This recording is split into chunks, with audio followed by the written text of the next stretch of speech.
আয়াত ৭৯ قل يحييها الذي أنشأها أول مرة وهو بكل خلق عليم।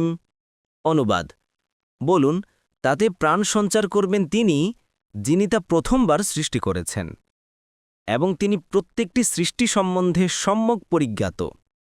তাফসির ১ নং ফুটনোটের বিবরণ, অর্থাৎ এই দৃষ্টান্ত বর্ণনা করার সময় সে নিজের সৃষ্টিতত্ত্ব ভুলে গেল যে নিষ্প্রাণ একটি শুক্রবিন্দুতে প্রাণ সঞ্চার করে তাকে সৃষ্টি করা হয়েছে।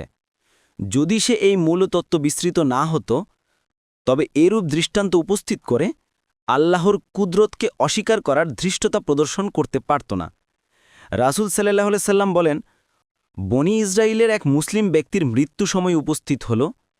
সে তার পরিবার পরিজনকে বলে ওসিয়াত করল যে, যখন আমি মারা যাব তখন তোমরা আমার জন্য কাঠ সংগ্রহ করে আমাকে আগুনে পুড়িয়ে দিও।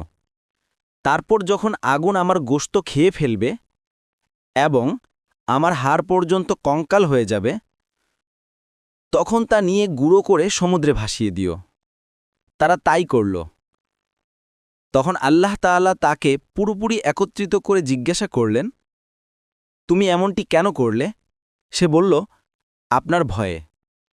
আল্লাহ তখন তাকে ক্ষমা করে দিলেন।